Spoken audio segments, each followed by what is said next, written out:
risk, then nothing gain. Take a risk or lose the chance. And if your why doesn't make you cry, then the price of success will probably be too high. But realize, your mind is like a t-shirt. When it stretch, it never go back to its original size. So just try. We all wanna get in big rooms for what we pursuing, but the biggest room in the world is room for improvement. Go take up another if you ride with me. It ain't like I'm asking you to ride for free. From trapping to rapping. Fuck with y'all little podcast. Just another podcast. And we back. Hello, podcast, Daddy. Before you go any further, make sure you do what my baby says and Like, subscribe, hit the bell. Hit the bell. I got a great show for y'all. Obviously, we're not on set. For the listeners, we're not on set. We had to make a trip.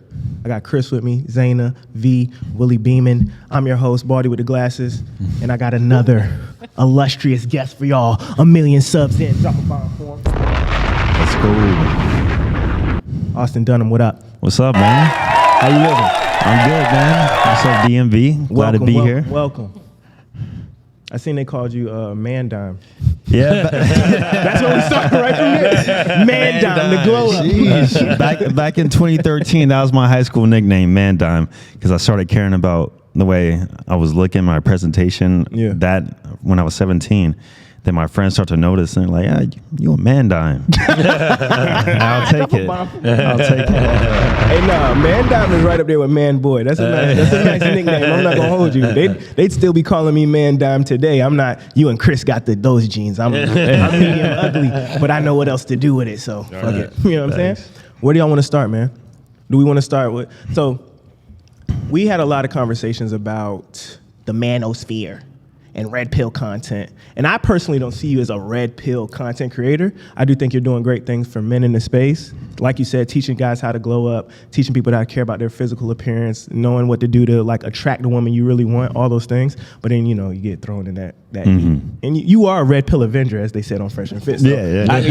you do got to wear your... I coined that term, actually. Yeah. But I don't see that. So let's talk a little bit like manosphere, red pill, like what's that mean to you type vibes? Yeah, so I believe red pill means just understanding female nature, female psychology, and how you can leverage that as a part of your dating strategy.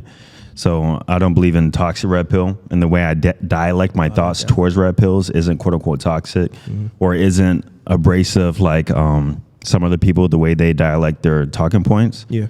But I do believe in the talking points. It's just the way I express it is a bit different, and the way I go about it in my daily life is a bit different. But all in all it means is just understanding human psychology, but from a dating perspective, more female psychology if you're a man. But I believe females can be red pill too. You know, they understand. I think you hit the nail on the head when you said toxic red pill. Because when you think red pill, you think of, they be like, get out, bitch. You're like, damn, bitch, you got to get out? Yeah. Why are you talking to her like that? That's what you think. But your video, you know, that's not how you present it. So exactly, yeah. With it. No toxic. Y'all good? Great.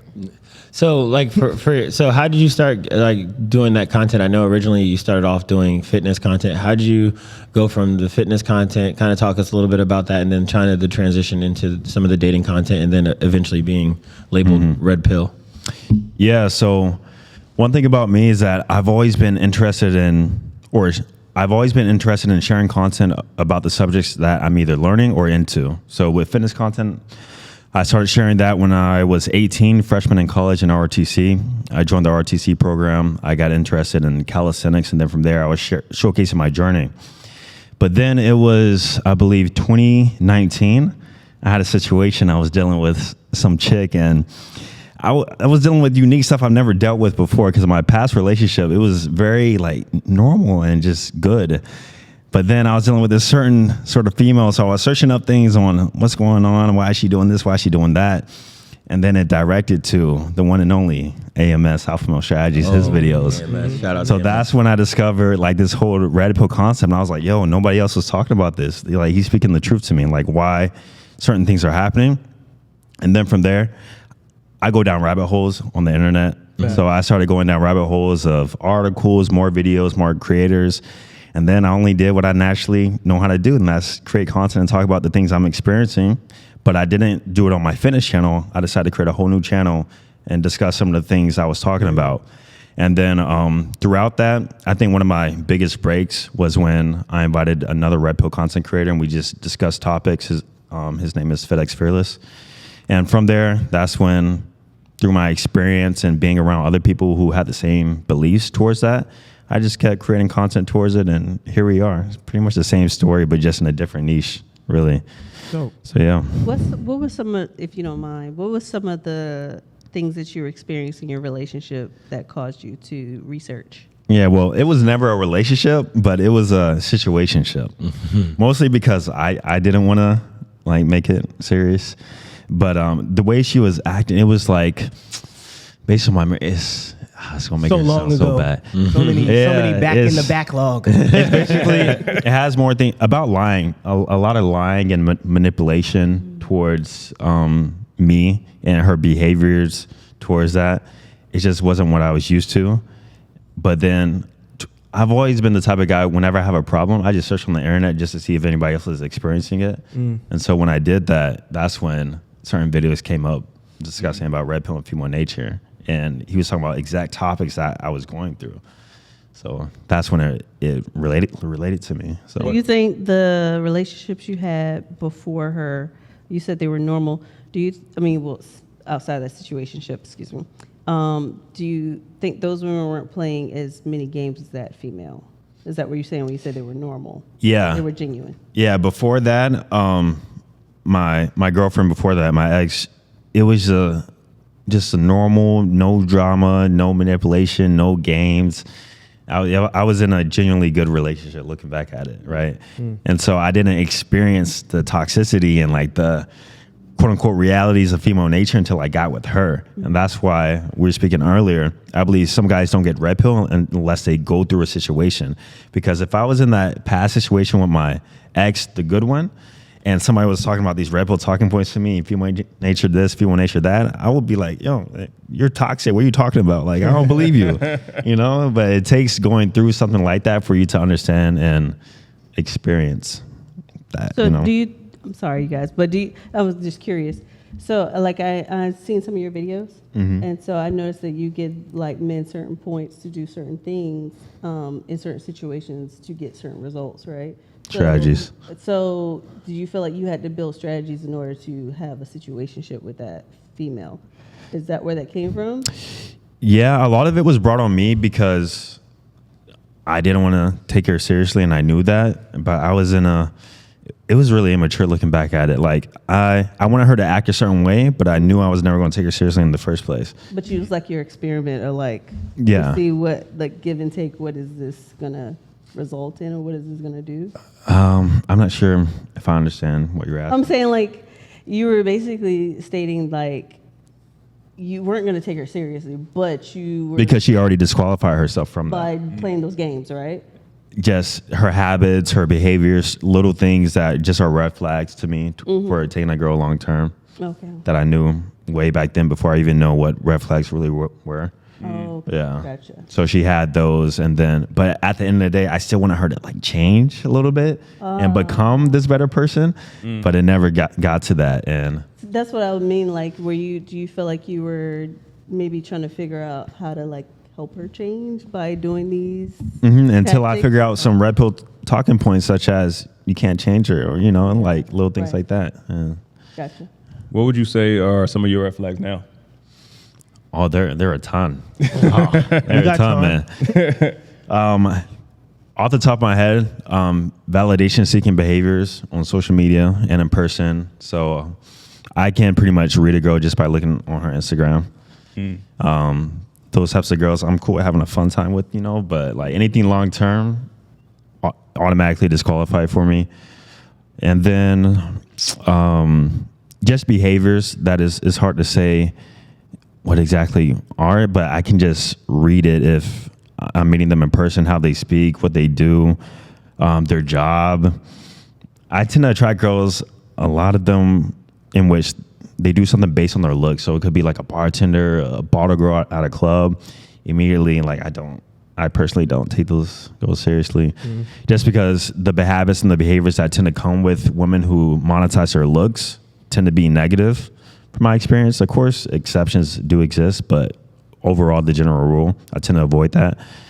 And yeah, I think the biggest thing is validation seeking behaviors. That's pretty much the biggest red flag for me and the most common one amongst women, I've noticed. I think a lot of people get confused because I think the word red pill has gotten so polarized. But we were talking like before the show, like the understanding of like a man before he becomes red pill. Most people say in that world that the man is beta, and then they find red pill content, and then they honestly consume it, and then you usually find yourself somewhere in the middle, right? So as you talked about like talking to men who haven't found red pill, like what are some of the advantages for the man to be able to become more red pill and understand kind of like the value that it gives them? Even for the ones that are seeking a relationship, because I think a lot of times people think because you're red pill, that doesn't mean you want to be in a healthy relationship. Mm-hmm. Yeah, you could be red pill aware and have a red pill lens in dating and still want commitment, still want companionship, still want a long-term relationship. Fact. They call that purple pill, actually. Yeah. We more purple pill. Yeah, there's a color for everything. Right. So they call that purple pill. But yeah. We're purple pill here at the pod. Okay. Kinda. Yeah. So there are a lot of benefits with being red pill aware. It keeps you from getting screwed over financially. Just it helps you vet the right woman too for a long-term relationship. A lot of guys just overall pick the wrong woman to be with. And so if they knew which woman to pick in a long-term relationship and vet out the right ones, then that can save them years worth of headache, heartache, financial problems, and just overall stress. So I think I tell guys overall, being red pill aware, even if you want a relationship, is still a superpower because it allows you to see through the BS in which a normal guy wouldn't necessarily be able to look through and understand. And because a lot of guys, the first woman that gives them attention, they latch on, versus me or any other guy who's red pill aware. You kind of weigh out your options. You look for certain things. You understand female nature when it comes to dealing with problems in a long-term relationship too. Yeah. You know why women act a certain way and how to solve those problems from it. You tend to be less emotionally reactive, which also helps too. You tend to be more logical and rational towards other things. And overall, it helps for a better relationship. So even if you want a long-term relationship, being red pill aware and having a red pill lens towards dating will benefit you in the long run. I like how you phrase that too, because a lot of the times when people hear red pill, they think it's like a space on the internet where men are just bashing women. When really I hear more, it's about accountability. It's about what are we doing to affect this situation. It's not really based on like, we don't hate women actually over here on this side of the internet. There's something called red pill rage though, in which those people they do quote unquote hate women. And that's when you discover the red pill initially and you're frustrated at it. You're like, why does it have to be this way? Everything I've been taught and been conditioned to think was true is a lie. Yeah, programmed through indoctrination, our parents, marriage, society, Disney fairy tales, movies. Yep. It always taught a certain way of how we should act, but in reality, acting those certain ways won't get you what you want. Big example is the nice guy theory. Like nice guys finish last. They told me a week ago that they don't. People will argue against it, but it's actually true. Like it's mad true. If you're too kind and too nice and too giving and too validation seeking, and you pedestalize a woman without her earning that, you will get disrespected and you will get treated differently than the guy who was to do the opposite. Just the way it is. Over, for sure. That's always true though. Yeah, but I think there's something that before we even go back and forth about it, I think he said without them actually earning it, right? So there's this idea that like if you give anything in abundance without earning, there's like an over exchange of value. And for me, me and him talk about this a lot about that's how I define simping. And I think the guy you had on your show, Defund Simping, talked about it. It's like the overvalue of exchange, right? So if I'm constantly being nice and this person's not doing anything in return, you're creating a dynamic where somebody has more leverage in the space. I think you can be nice to women, but there has to be a strategy behind it. The same way you are with the man. You're not going to go clean this guy's house the second day you meet him. You're not going to sleep. I mean, hopefully you're not going to sleep with this guy, the first hour, right? You're going to take the things that you value and your niceness and you're going to stagger it based on how you feel about the man. The man should be doing the exact same thing. There should be an even exchange of niceties within the relationship so that there's a progress. Yeah, and the exception, you said you don't always think that's true. The exception I tend to realize is when a woman's very attracted to a guy and she's being also nice back. She values the guy being nice back because it's an equal value exchange, as Willie said. But when there's an inflation, because maybe you don't like the guy so much, but he still wants to cater to you, that's when there's a loss of respect. I understand that. I feel like it's the delivery and how the message is put out. Listening to it, I feel like it comes across as if, well, don't be nice to a woman unless she does something first to promote that behavior. And I feel like there's nothing wrong with the guy who is a little more kind than the next guy who does open the door, who does, say please or thank you. And I'm not saying he has to be a bad guy or rude or the bad boy, but I think for some people consuming your content or the red pill content, the delivery, the undertone in it, because the undertone sounds like the red pill content hates women. And that's just true. Yeah, that's because of delivery, like you said, how some people deliver the talking points. Right. Yeah. But also, they said the same thing about your content, and I disagree. They did about me, really? Yeah, I feel like I dialected a little bit differently. I think if you say anything opposed to women, then they think you hate women. That's not true. I've been said they told me I hate women. but I think that what's really dope is this idea of like, even like how we define being nice, right? I think what you just said, opening a door, and we were talking about this even before the show. There's nothing wrong. There's nothing beta. There's nothing wrong with opening a door. If you're going on a date for the first date, opening a door isn't necessarily being overly nice. We're talking about the guys that are calling over and over. We're talking about paying for things, buying you gifts. We're talking about an over exchange, a guy that seems somewhat thirsty. And every woman, I don't care who you are, every woman has had a guy who's done 10x, 11x, and you weren't feeling him at all. And no matter how many things he bought, how many flowers, how many times he texts you, you were just not into him. Bro, they just told us last week he's a women, goofy. But that comes across for women as a red flag. That comes across as love bombing. That's what he just said, and then he's telling the men, don't do that. Don't lead with niceties. It's about the delivery. Okay. She likes the word she uses. Right, the word you use. But both can be seen as trauma responses, because you saying that could be love bombing means that somebody did that to you and their intentions were bad. Same thing on our side. We've done things and women, their intentions weren't as good in receiving what we do for them. So both can be us trying to get the leg up on the other. But I think one thing that needs to be solid in doing this is just being fine with whether this person comes or goes. Mm-hmm. I think that's the thing that needs to be said. Like, you could just be your genuine self, be nice, do whatever you want. The chick's gonna show her true colors in due time. You just have to be, and I think that's where the red pill is important, just to be able to see those things when they show their face. Because a lot of the times, those things don't go away. We were just blind to them when we were doing it. Like, you can be nice, but keep your eyes open to those red flags that the red flag community would talk about. The red pill. A lot of red pill talking points are also based in psychological and biological fact and the differences between men and women. And one unflattering reality between men and women is that throughout the dating process, especially the initial dating processes, is that women overall are more attracted to men in which their feelings are indifferent. Like, the woman doesn't necessarily know how much you like her. The woman tends to be more attracted to men towards that route. And that's why the red pill teaches certain strategies towards not being nice. A big reason is because women will be more attracted to if she's indifferent on how you feel about her, which is the truth, which most women never admit. But if you look at your dating history, if you ever dealt with a guy like that, you kind of weigh out the guy who love bombed me, quote unquote, versus the guy where I really didn't know where I stood. I'm waiting for him to text me, but he's still showing interest, push, pull. You were more attracted to the latter guy than the first guy. Gave him way more energy. There's intrigue. There's intrigue there, right? Yeah. There's like, again, it's kind of like the unveiling, right? Like there's something awesome about intrigue in dating, and when a guy starts to unveil himself very quickly, there's no mystery there. Yeah. And when there's no mystery there, and this is something in the manosphere. I know some women don't agree. Women still like to be entertained.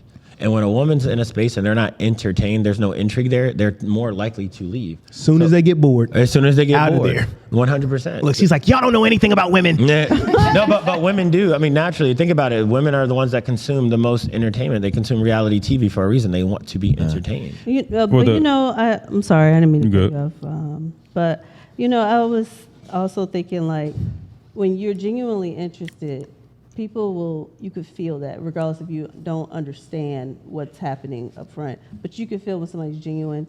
And I don't know about other women, but for the circle of women I'm around, we can genuinely tell if somebody's being manipulative, that's that nice guy role.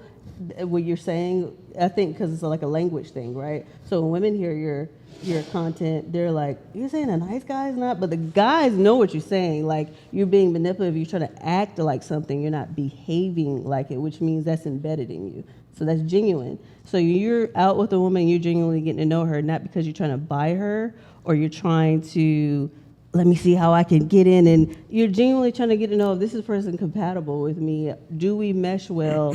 What is her likes and dislikes? Is this, and then as you get to know those things and as you guys grow closer, you might regurgitate those things that you know that she likes versus, let me buy, she likes lilies, I'm gonna have that. Next week I'm gonna buy a whole bunch of lilies. It's like, it's like a rush to get you to like me. You could feel it. But he said it at the top of the joint. He was saying most of the time guys are not used to getting that female attention back, so he's all in now. And you confusing that with him trying to buy you.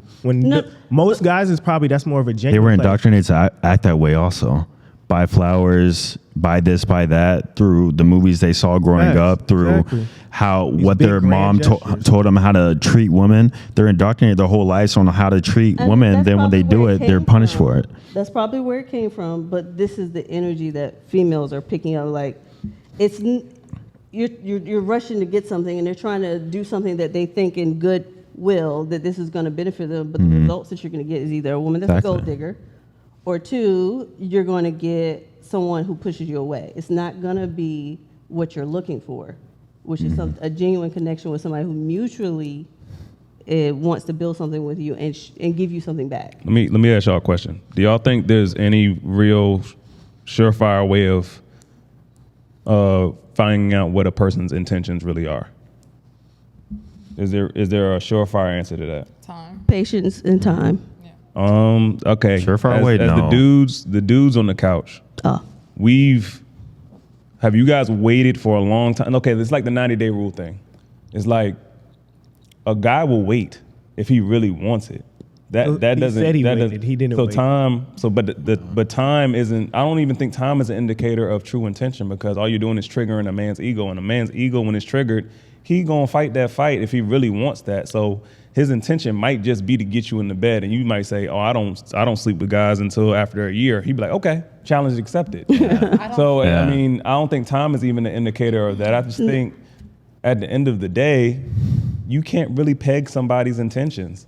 Like, a dude can go buy you a whole bunch of flowers and be the guy that's meant for you, and you think, "Oh, he's love bombing me." No, he's really into you. So it's like we're trying to target somebody and say you're this or you're that. There's really no way to know. You never really know, honestly. One thing I realized through guys dating and teaching guys dating is that most guys, the woman wouldn't like this, most guys date with the intention of having sex, then getting to know you later. Facts. And you know what? There's nothing wrong with that. That's in our nature. I just think a lot of the times we're not upfront with it because we can't. Women can't be upfront. They can't sit here and sit with you and be like, "I just want you so I can get about 10 grand out of you.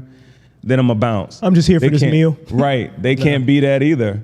Even, I'm not saying y'all are like that, but I'm just saying women that's like that can't be like that. I get what you're saying. The manipulative women are like that, and the manipulative men are like that. This is why I said you have to lead with genuine. The manipulation is in the lie. I think we should just get back to being honest with each other.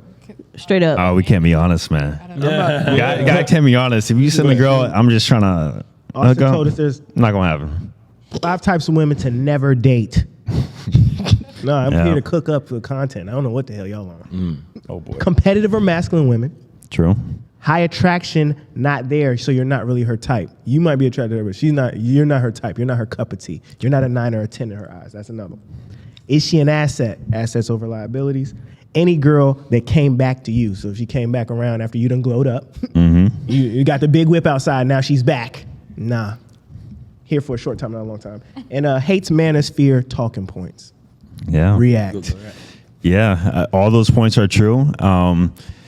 And from my experience, just dealing with multiple women, I tend to realize those points often aren't talked about a whole lot. Example is like her not being fully your type. Whenever a woman doesn't perceive you as like physically attractive and like you tend to win her over through charisma or maybe your personality.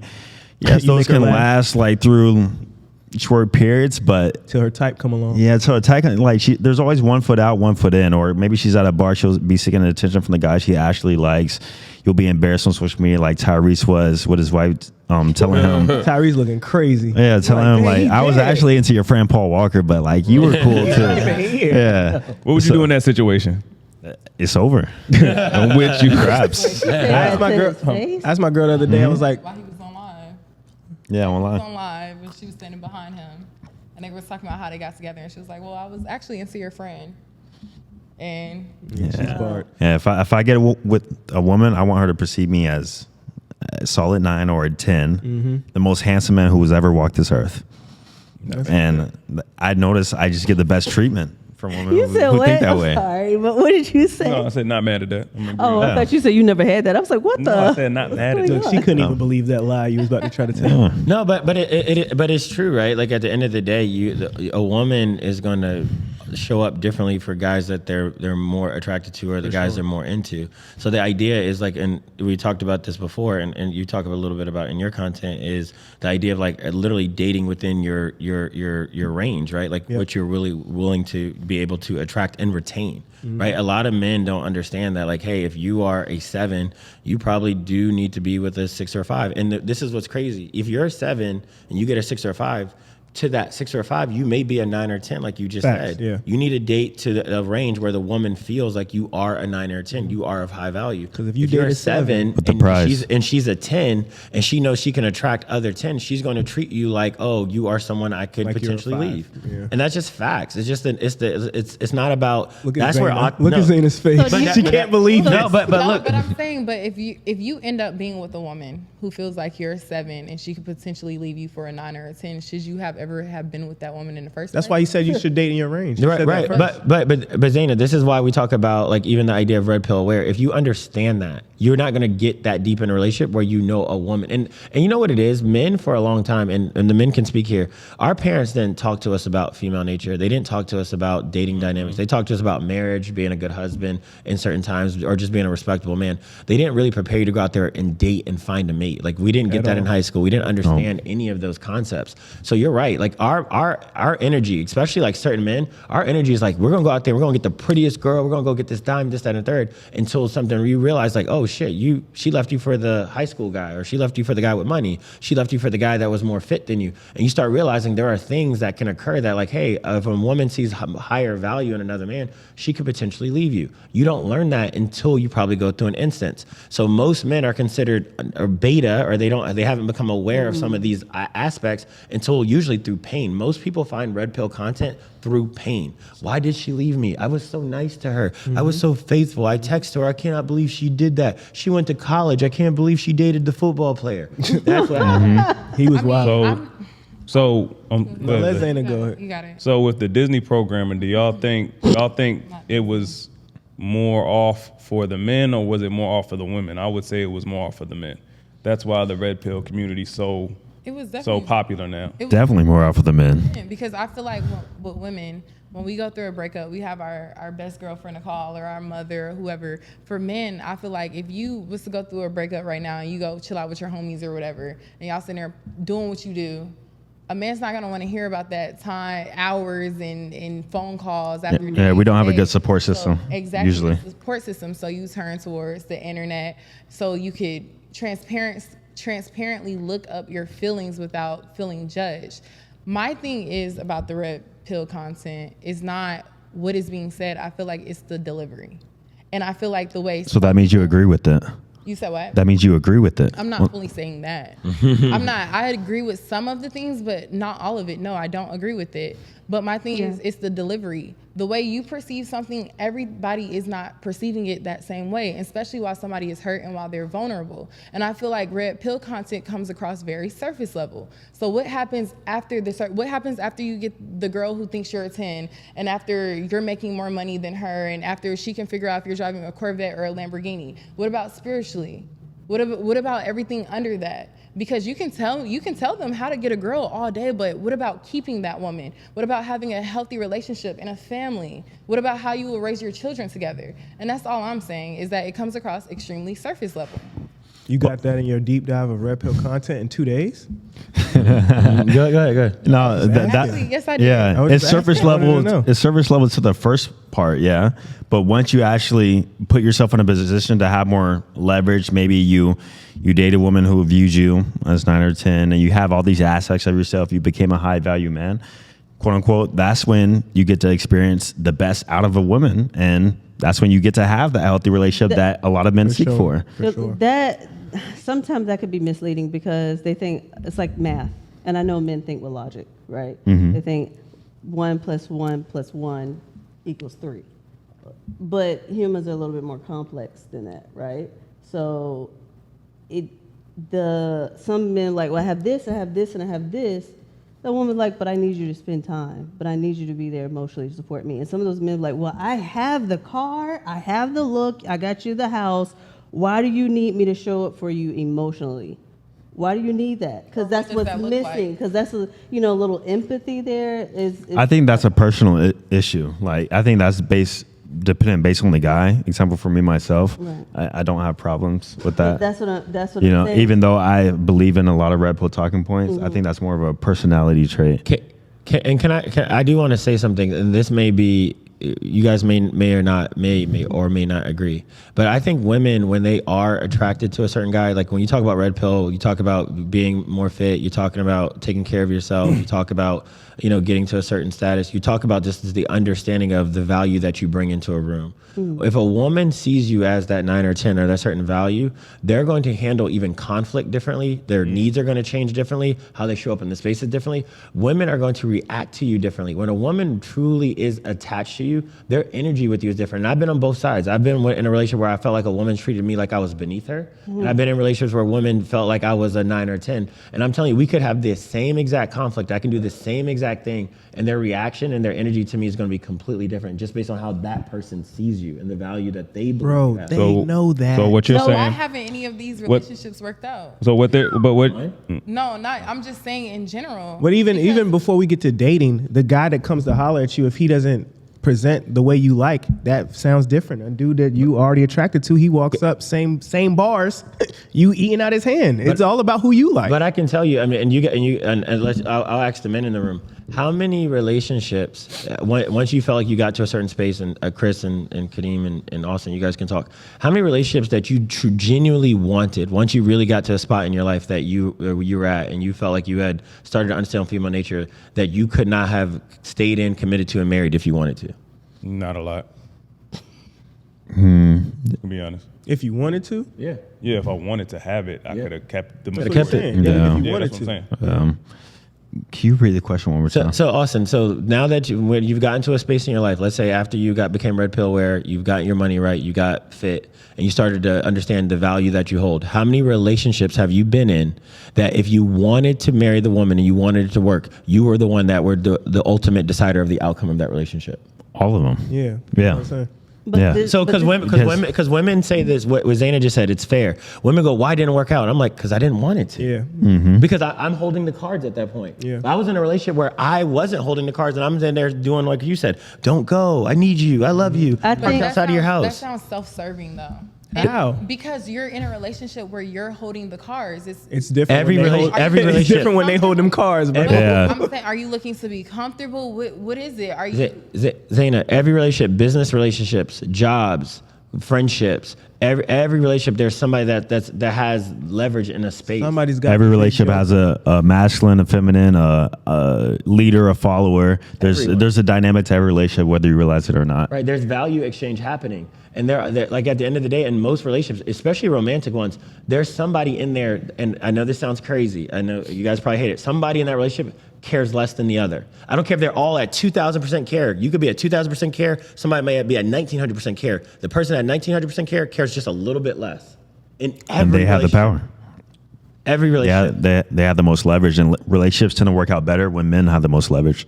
And I was gonna say that because I think as men we lead in just being logical, so we're gonna handle the relationship a little more rationally. So the card should be in our hand. I know we don't like saying that because it makes it seem like the relationship is a game. It's not a game. It shouldn't be treated like a game if you're gonna be spending your time with this person.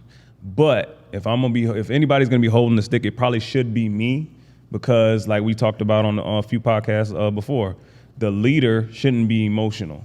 Y'all are the most beautiful when y'all are emotional and able to convey emotion naturally. So with that being said, y'all shouldn't hold the keys. I should hold the keys. So therefore, if stuff goes awry or something happens, I'm not just gonna abandon ship at the tip of a hat. I think that's why the card should be in our hand, just to placate to what y'all are talking about. I don't know if I understood it to be about who's leading and who gets to choose per se. I think what you were saying, you can clarify to me, but like if I'm wrong, but it's like, it goes with what I was saying about being genuine, right? So like, if you're doing this like, well, if I have money and I have this and I have that goes back to they should want me, but this is why you find the man that doesn't have anything be getting the same girls as the guys who have these 1, 2, and 3s, right? Because it's not about. Are you saying? Wait. These are previous conversations. It's not all men who got it together has this experience, but I'm saying the guy who's born the man is the man. Yeah. It's an energy. It's not about what he has materialistically. You seen these ugly dudes with no freaking money be having the baddest chicks. How do you think? I don't wear. Yeah, where? Not at this age. First of all, in our 20s, maybe. First of all, no. Y'all not about to sit up here and cap like we didn't have a previous. Not when you're grown. Hold on, V. Y'all all get on here and y'all be like, I ain't talking to no Dusty. I ain't talking to no bum. No. I'm giving you example from what you saying. No, yeah. In y'all 20s, y'all might go mess with Ray Ray. He don't got nothing. So let me make my point so you can get it clear. So what I'm stating is, y'all know that these guys that we've talked about in the previous podcast, these guys who are like Ray Rays, yes. Who got these. Where's Ray Ray now? No, I'm not. Look, I'm not disagreeing. I don't think people should be with those. But I'm telling them, just get the point that I'm saying, the principle. The Ray Rays have something going for them, though. It could be looks, something. No, it is. Yeah, she said ugly and broke. It fizzles out. I know. She did say ugly and broke. She did. Ugly and broke and getting nothing. I'm trying to tell you so you can understand. Just take the meat, spit out the bones. Whatever don't apply to you, leave it alone, okay? What I'm telling you is there are born leaders. And it's kind of like what you guys saying, you could be made into a leader. There's some dudes that just ain't gonna have it. They're not gonna have it. It don't matter how much they go to the gym. It don't matter what kind of car you have, and it doesn't matter about the money you make. You don't have it. And it's okay. Like, but know your lane. Wait. And I know Kadeem's getting ready to transition, but I think we've said this over and over and over again. There's very few people that accomplish a lot of things in their lives, manage their physical fitness, manage their resources and finance, and not have the ability to lead. Those things are data points of guys that have some type of leadership. True. Yes. Those guys that have nothing to show for them aren't just natural leaders working at McDonald's. How many times have you went to McDonald's like, that guy could be president? Look, I know what you're saying. I understand what you're saying, but I'm telling you how women are attracted. There's a man that can walk in. But you know what's even truer though? Even if he has that starter kit, the car, the money, he's in the gym, that is going to get him in the door more than anything else you talking about. And it's going to get him in the door with a certain tier of woman. I think men are more realistic about the type of woman they can pull. Austin, you talk a lot about the pillars of attraction. Just run them real quick because she said broken ugly. What are you usually say? What are the pillars for male attraction? Yeah, pillars. The main 3 are looks, money, and status. But if we go deeper, looks, money, status, game, and frame are the deeper, and also mindset, I guess, charisma. But looks, money, status are the main 3. And so frame. I'm sorry. Frame is just your masculine frame, like being a leader in a relationship, being the dominant role. Showcasing a masculine presence is pretty much frame. That aura you're speaking of. But those first three you talk about. Go ahead. Looks, money, and status. So if that guy doesn't even have looks, money, or status, you usually don't even get the opportunity to talk to the women that are high attraction. So being broke and ugly, that most women, especially ones that are attractive, will never talk to you at all. Yeah. They're not. You can't be broke and ugly. You know, and how I'm picturing it in my head is even the most, I don't like using beta male, but the men that can't really typically get girls like that. But if you get these basic skills, and some of them not masculine, it's hard for them. They can portray themselves, but they're not, right? But they have the money. They went to a level of success in their career or their business, right? So they get in the room and they have a better access to women. But if he bags a woman and she gets married to him because of these things, right? Like, okay, he got it down. I'm gonna be taken care of. You know what I'm saying? He has a nice career. He has these things. He has a car. He looks good, right? But I don't respect anything you say. We're going to be locked because he likes fame. So Austin, you do a lot of online coaching for men with dating in your Digital Romeo Digital program. Romeo. So talk to us about, because that's kind of what she was getting at. She's saying that, hey, there's some men who probably eventually achieve certain statuses, but they still don't know how to deal with women. Yeah. There you go. Yeah. That's what I was trying to get at. Yeah. Like I said, it's because he's lacking that frame component of the attraction pillar. He might have money. He might have status. He might even have looks. But in regards to his masculine presence, his frame, that's where he lacks at. It could be because he's just inexperienced with women. He focused on a lot of his accolades first beforehand. And then from that, he got with women, and it could have taken time in his mid-30s, early 30s, whatever. And so by the time he actually acquires a woman, he has no sense of being able to retain her, quote unquote. And that's why a lot of strategies are taught. That's why game is taught and frame and all this stuff, because if a guy goes about certain ways whenever he's in a long-term situation, and that can pretty much make it so his time with her is less than what it actually could be. So he just overall likes frame. So so when you get these guys into your program, kind of just walk us through kind of what type of things do you help the guy with? How does the program usually work, and how long does it usually take for those guys to kind of graduate outside of the program? Yeah, so the Digital Romeo is a service that I started almost a year ago. It's a 12-week mentorship where I take guys from really increasing their presentation, their looks, and increasing their status. So I teach them how to improve their Instagram, because nowadays Instagram is so important when it comes to dating. It's literally just a resume of your life and your digital image. So a lot of guys have lame pictures. They focus on old methods of acquiring I got an idea. new women. You know, Kadeem, we have time for him to take all of our phones and give a synopsis on what our social media. I can rate it. I can rate it. Mine is all podcast, but no, help my boy out. Yeah. I got you. I can rate it. All right, continue, Austin. He's too saucy to have that weak IG presence. But basically, I teach guys how to improve their presence and their presentation through Instagram and online dating. And from there, how to build status so that they can then leverage that for higher quality women and more women that they actually want. Because nowadays, most people meet online. I forgot the percentage, but it's a very high percentage. Yeah. Nowadays, people aren't meeting like how they used to, just through, random encounter at the mall or even social groups for the most part, because of dating apps and remote work and just the times that we're in. A lot of people are using dating apps. I assure you, if anybody has been single the past 5 years, I guarantee you, all of you have used a dating app at some point in your lives. And so with that being said, I teach guys how to master online dating and how to actually turn those dates, turn those matches that they acquire through the presentation increase into actual dates. Because once you increase your presentation, the game doesn't stop there. Like, you got a match, and then how do I turn that to like a date through text game? And then I teach basically a funneling system, which I started in the business sales funnel, and I correlated that to dating because it works the same exact way. You acquire leads, and then from there you turn those into sales calls, in which I call them business meetings. And then from there you close on the day, and then whether or not if you want to date her long term will be more based upon the woman and her actions. But yeah, I teach guys how to basically master online dating and social media, and how to acquire dates and build status from that. No, that's super dope. And I think that's kind of what V was saying, is that some guys don't really know how to put it all together. So it's super awesome that you're out there helping men. And I'm sure you come across men who actually have some of those resources, but they don't really know how to actually apply that in the dating space. All the time. Just yesterday, I was talking to a guy, he makes a lot of money. Like, he's loaded. He has a money part set, but he still has trouble getting women. He has trouble attracting women, mostly because he doesn't know how to present himself online. Most modern guys have never taken a photo shoot in their lives. So they take dumb selfies or mirror selfies, and they wonder why they get swiped left on, And so I teach them the principles of how to just portray yourself in the most attractive manner, so that you can then leverage that money resource you have built to maybe retain a woman long term, but not lead with it though. I never teach to lead with money because that's how you attract gold diggers. But how to leverage your assets that you have built up over time to get the woman that you do want.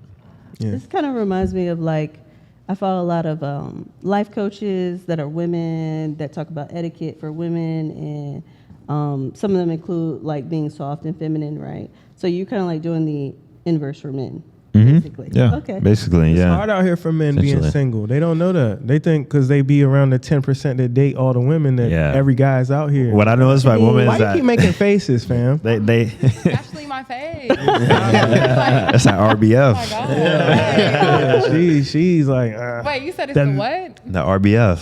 What does that mean? Rest you know in what bitch it meant. face. You knew what it meant. Look, she was like, say it. You know what it means. But yeah, what I noticed from most women is that they don't understand how hard it is for men to actually acquire dates and even get laid. But since No, I believe 1 in 3 men Did are. you ever struggle? With Yes, I did. That's why. Yeah, thank you. Good Did you ever struggle? struggle getting women?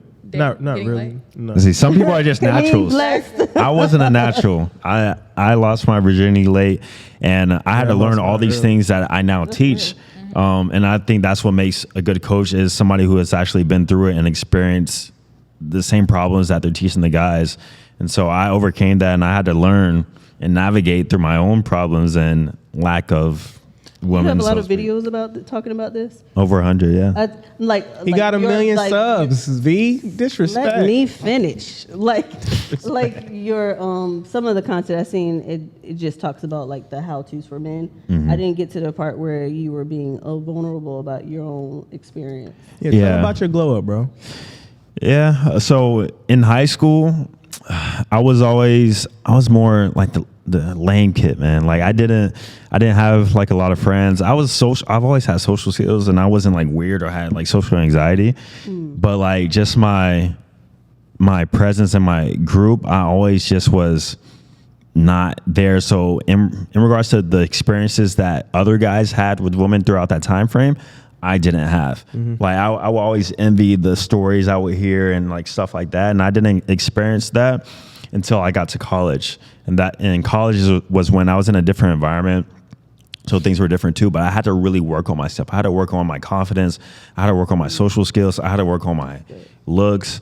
Because I was a really skinny kid growing up, which got me into fitness too. So I noticed even in high school, like girls didn't pay attention to me. They were always dating the football players. They were always dating the athletes who had a certain look to them, that were athletic.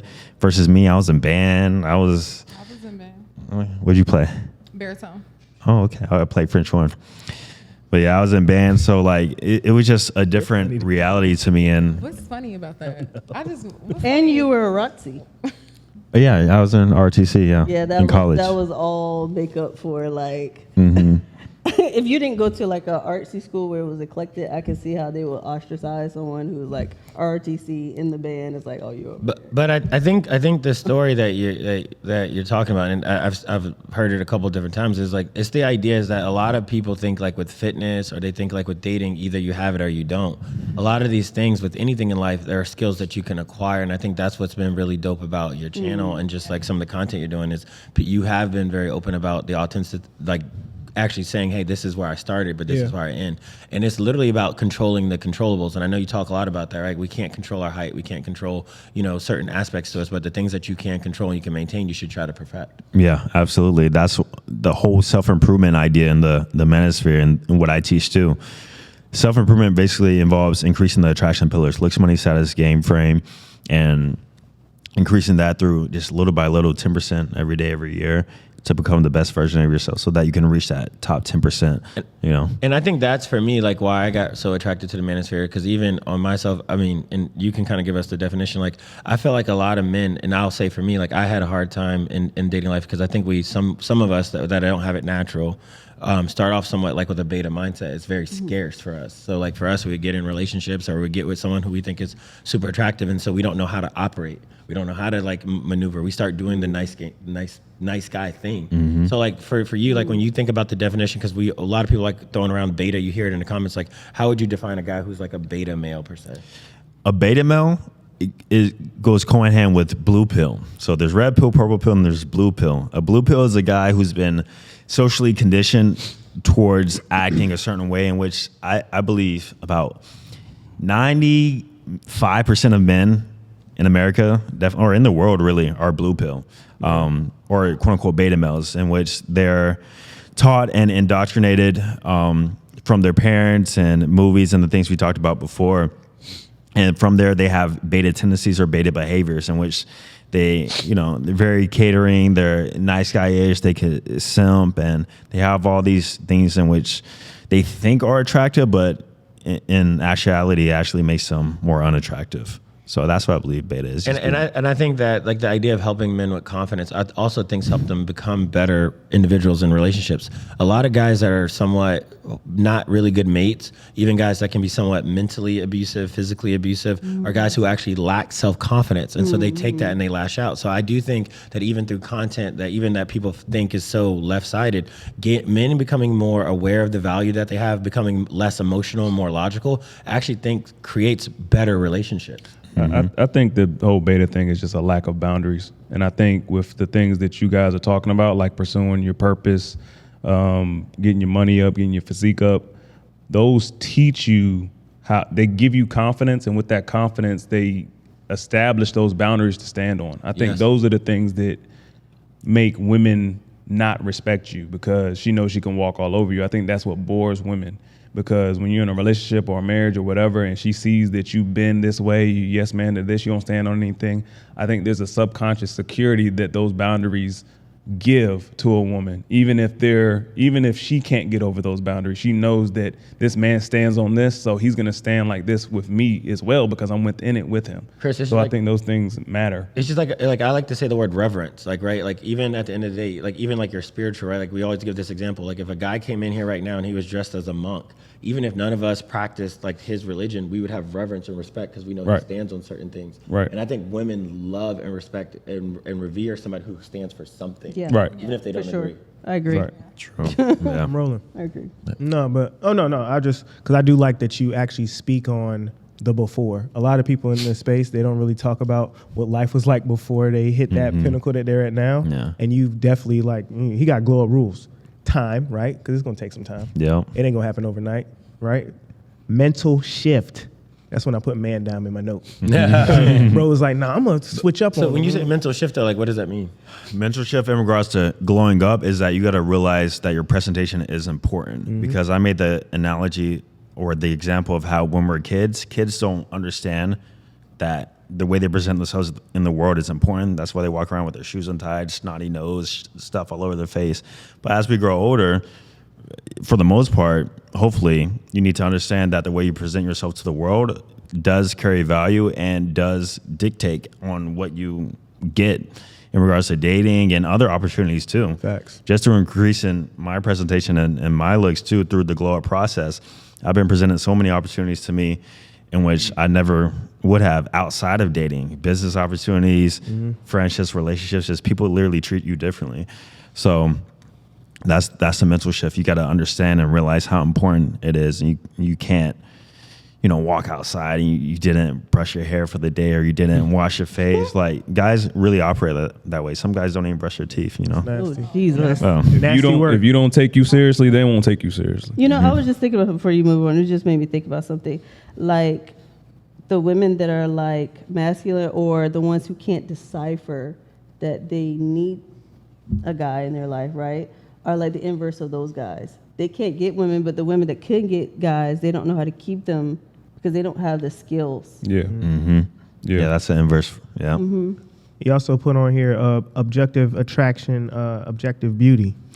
Yeah, so objective attraction, this more goes into looks theory, which is understanding objectively what is attractive on a wide scale. A lot of guys have what's called subjective attraction, meaning they do things in which they think it looks good to them, and it's fine. You can do things based on what you think is good, but you'll have better results if you follow objective beauty, meaning you follow and understand almost what attracts women and what is attractive on a scientific level.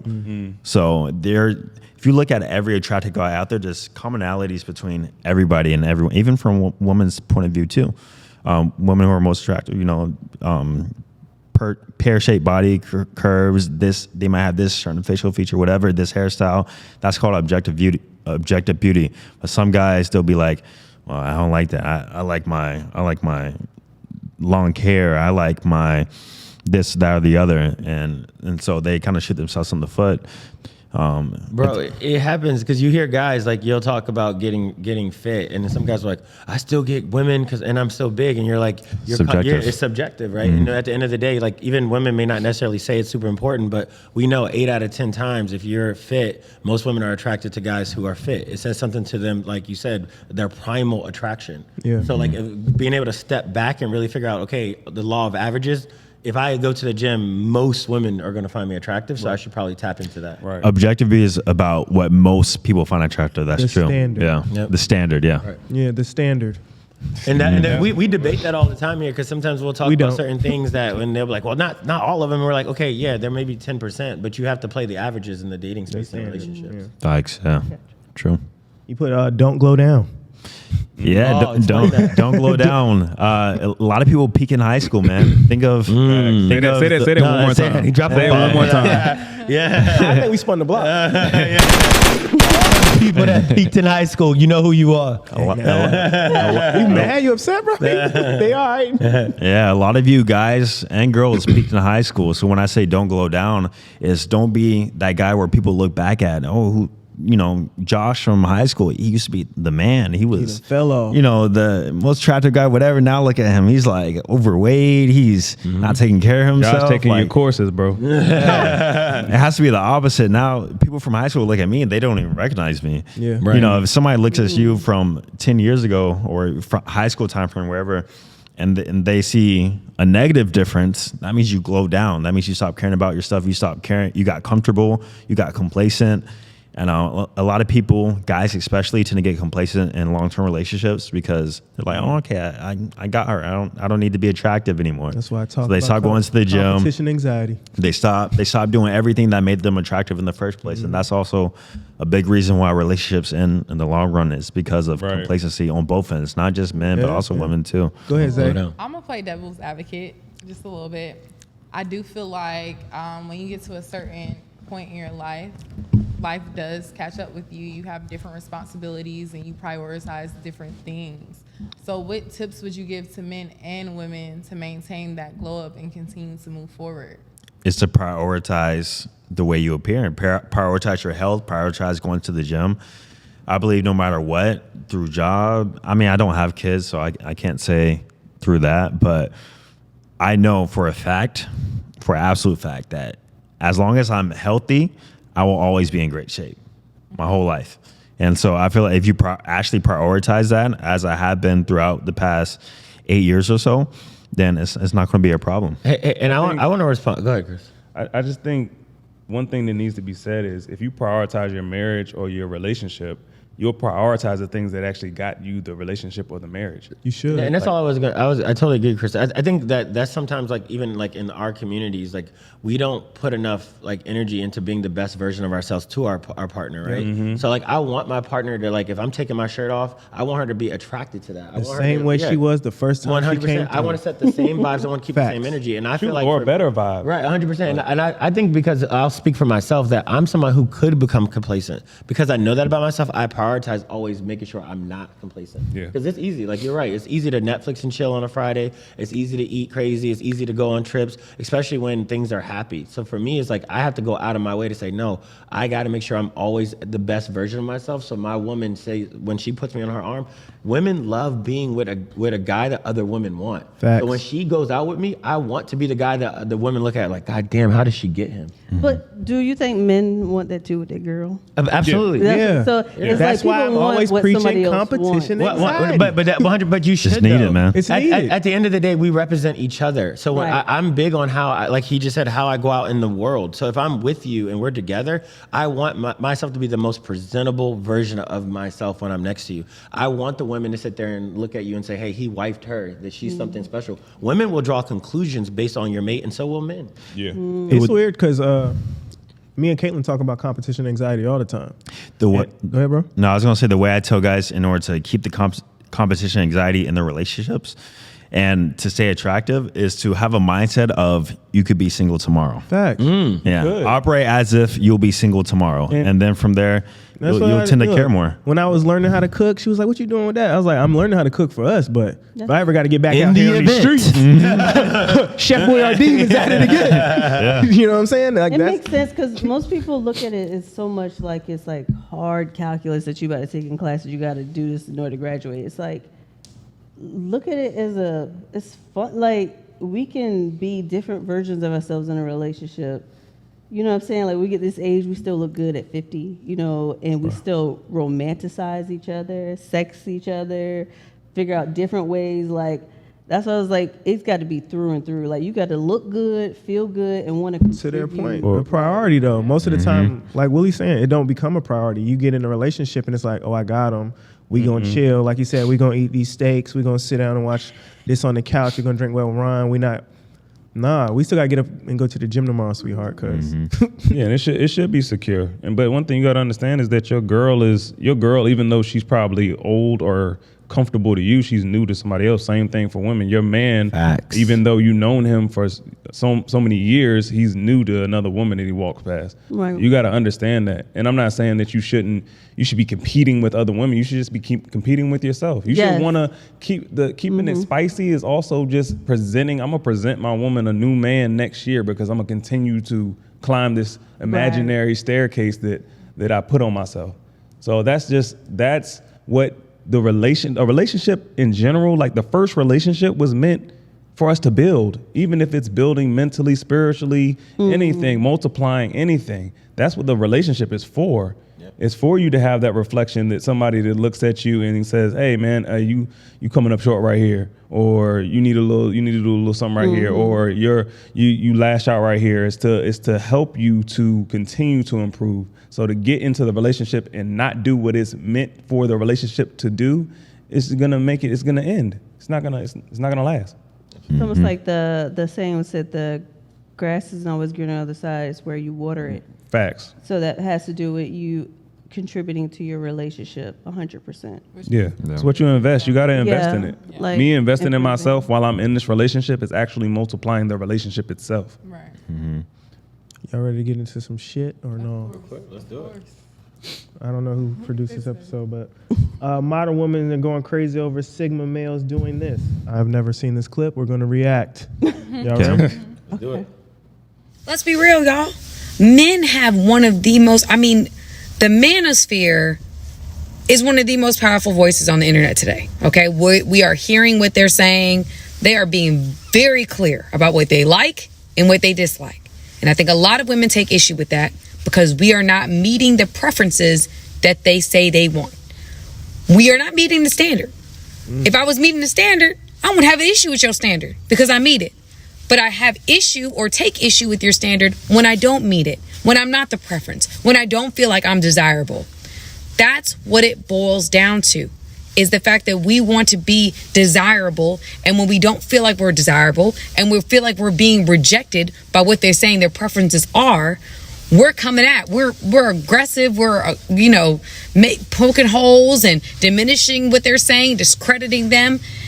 But that's their preference. And they're entitled to their preferences. That's true. Not one lie was told. Zay, react. Why me? I don't know. You be making a Gotta go face. first.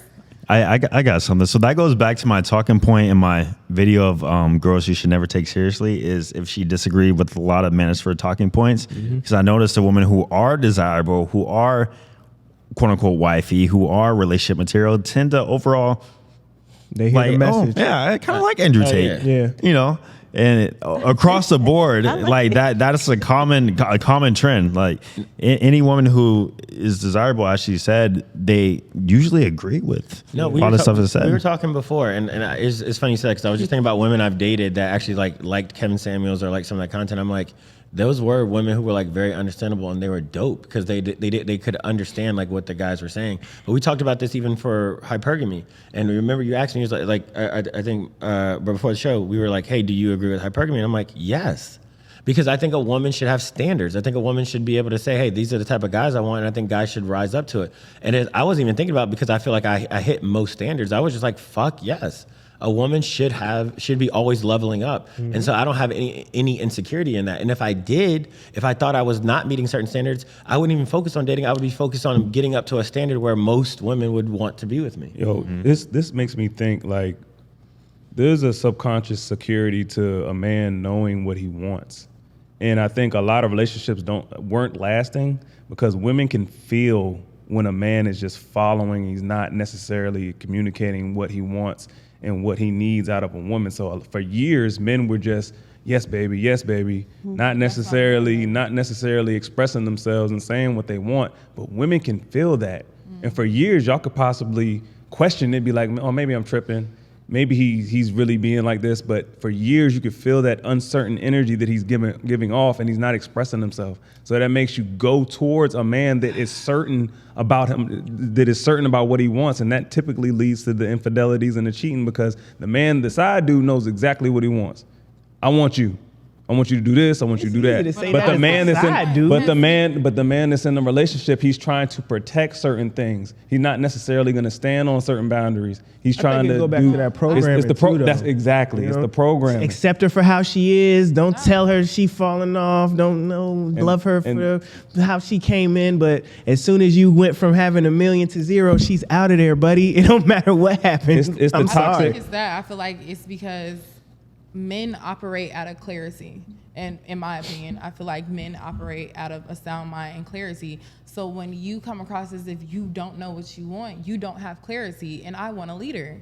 I want to be able to follow you and be able to trust that you're going to protect, provide, no matter what we go through. Rather you're losing it, rather you have 0 to 1 million.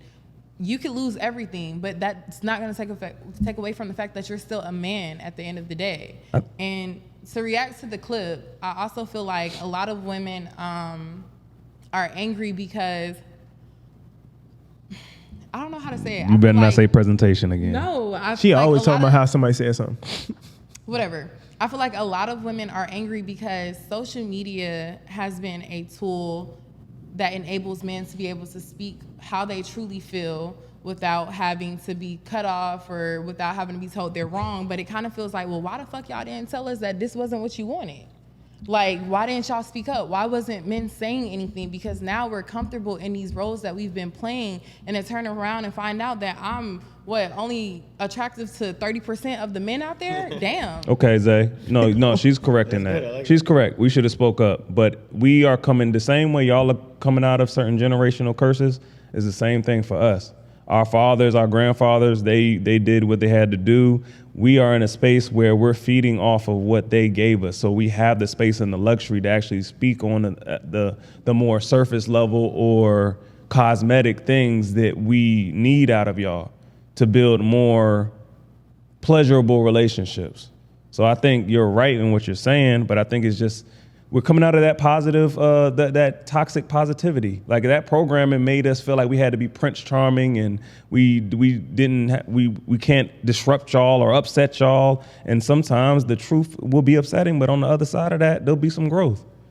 It kind of reminds me of like, but at least in the African American community, it's like I'm here to be ratchet.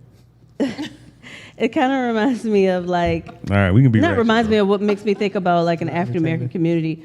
If most of the time the father was missing in the household, the men had to go to other resources to find out who he was, Facts. What should be, and the woman didn't see a man in the household vocally saying this is how it's going to be. So I think when women got in a relationship and those men got in a relationship, the women was like, be quiet. They don't know that the man's voice is important, and the men didn't know how to. Hey, this is what I mean. This is what I mean. What do y'all think is the pushback though? What she's saying about the standard is whenever if a guy says I don't like women that weigh 160, every woman that weighs a pound over is on his head. Ego. But my thing is, people like what they like. Yeah, but when men say it, it's a problem. If a woman says I agree. Men can have preferences. Every dude, I want him to be 6'2". He got to make $180 million a year. No. Realistic expectations though. Because a woman could weigh 170 or 167 and still look good, but when you're coming at it from an angle of, oh my God, if you're over a single pound of 160, you're unattractive to me. Oh my God, you're over. Well, those are exceptions. Those are women where they have good weight distribution. But I think he's saying on on average. We always on do average, these anecdotal. She could look this way. Yeah, some of them could, but even Meg just lost 20 pounds. So what's up? But no. The deeper, the Are deeper men allowed issue to have is- preferences? No, They are. The deeper issue not allowed to is- say. My fault. No, the deeper issue is if the man says he likes chicks under 160 and you 170, that ain't the man for you. Just move on. Move on, Not but it'd be an compatible. uproar. That's no. It'll be an uproar. Guys, move on. That's not all. Kevin Samuels got famous saying she was average at best, and that was nice. Honestly, that was. But I think that a lot of people don't understand that the language that women process things and The emotional Actually- language. yeah, it's I don't know if Y'all it's are- actually no, going y'all- to encourage the Y'all are results used that to you're being looking- y'all are used to being coddled. The truth is, That's it. Y'all are used to the cushiony language. Hey, baby, you doing this well, but you're not doing this. No, You're beautiful how you Certain are. dudes are coming out saying, "Yo, I need this, that, and the third. Or they're you not ain't used- this, that, and the third." But I'm saying what y'all are used to and what y'all are getting now aren't the same. That's all I'm saying. because the truth is, it comes across hurtful, and we're hurt. No, it's not because hurtful. But I can't change that It's I'm not not hurtful. 6'5" like Chris. Like I said, It's not Because the hurtful truth hurts, in that's your why. mind, but for some women, it comes across hurtful. No, but you And gotta suck that how up. how a woman perceives it, you can't say she's wrong for her perception. Okay, so That's what's still her perception? Zay, let me ask you a question. What's more hurtful, me lying to you for 5 years and then just abruptly leaving you because I can't put up with the lie anymore, or me coming to you and being straight up with the truth and telling you what it is so we can get it done now? Both can be hurtful. But Both can be. but both can be we can't hurtful. avoid hurt in relationships. I I'm think not that's what saying to that's avoid hurt. that's what's going on. That's what the problem was. Men were trying to avoid hurting y'all's feelings instead of being concerned with the end point or the longevity of the relationship. We are now it's starting to get to a point where we want to be with y'all, but we don't want to just be with y'all for one night. We want to be with y'all for longer spans of time, better substance of relationships. So yeah, we're gonna say things that are certain ingredients that are gonna keep us in relationships I longer. understand that, but he's asking what's the pushback from women. I told you when it's- men- but what I'm saying is this is what I'm saying. Mm-hmm. I agree with what you're saying. He's asking what's the pushback. I'm saying for some women it comes across the truth can be hurtful. I told you. And it comes across hurtful. So therefore you're going if something hurts your feelings and you're already saying women are emotional creatures, we're going to respond out of a defense angle. Yeah. Like you see what I'm saying? But if we talking emotional intelligence, y'all just can't have emotions. Y'all got to be to process the emotions and be like, you know what? This man's saying this because of this. This is the person I chose or the person I'm interested in. He's Even saying this for outside a of good that, though, reason. even if it's not the person But you you're chose, also like we talking preference. Y'all let y'all egos get in the way. No, but you're That- also saying that a woman is most beautiful when she operates out of her She emotional is. essence. She and is. And you're right. But And there's- but the truth is with women, a lot of times when we respond first out of emotion. Mm-hmm. We respond first out of emotion. After, let me cool off and I'm going to think about the fact that, yeah, damn, baby, maybe I did let Is myself the Zay, go. that's probably Zay, that's emotion probably anger? Myself Zay, go. that's probably you. Jump but in here, most of the brother. women that Austin probably deals with, they don't come to an end point. They just say, "Oh, fuck that, y'all toxic. This is you lying, you being hurtful," and it just ends there. It doesn't. There's no comeback the next day saying, "You know what, you were being real." We rarely see that. You know what? This is basically most of these women, most likely, are not used to a certain amount of authority in their household. what I said. So and something like this. I think I heard this somewhere. They was like, when you're offended, that's your problem, not the other problem, Facts. the person that offended you. So you have to ask yourself, why does this person I don't know who is online is offending me? Is it because there's something about what they're saying I don't know how to fix it, and now I feel attacked? Is this a deep insecurity for me that I don't know how to get out of? Because most of the time when somebody's stuck in a box, I'm using as an example, and they don't know how to get out of it, and somebody's chastising them for being in the box, they don't know how to communicate, like, hey, I want to improve, and it hurts that you are beating me for being trapped in here. So you But go. I don't know how to get out of this. And that's just effective communication. Therapy. That's why most people have to ask themselves, like, you don't have to go to therapy, but you could do something therapeutic. Ask yourself, why am I offended by a stranger? That's a man. That's a black man that I'm not used to having in the household, or the one that was in my household didn't respond to me. Why am I offended? Why is this offending me? Because that's where your healing starts. And then maybe you could then go back and process it. What did Most you of take them from are the not. clip, bro? The clip we reacted to. Yeah. Like how I said about what did I say about the red flag of them not agreeing with manosphere talking points. Is basically what she said is what I tend to realize through my own experience too. Is that women who are upset about preferences or the things that are said through the manosphere talking points tend to be overall undesirable women for long-term relationships anyway. And that's why they're offended versus women who aren't offended tend to be not undesirable for long-term relationships. You deal with that a lot? Like with the content you create, you deal with a lot of, they're like, you hate women. No.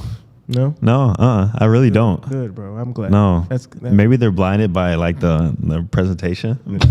No, but I mean, but also, I think a lot of the content you do though honestly speaks to men. Like at the end of the day, it's not like it's less about women. It's but at the end of the day, you can speak to men about women in a way that still doesn't create like the same polarization. There are some content creators who, by design, speak about women to garner women to get an emotional reaction, to get clicks. Right. I just think, in my experience of Austin's content, he's more speaking directly to men. He's not even looking to get the fly by the night woman reaction. He's genuinely. I'm still trying to get that reaction. My pod ain't. When we get to 1 million, I'll take it off. But what I'm saying is, I think that's where again we talk about red pill rage, and I also think that the one thing I'm not a huge fan of is people taking short clips of certain content creators and then painting an entire brush of a conversation.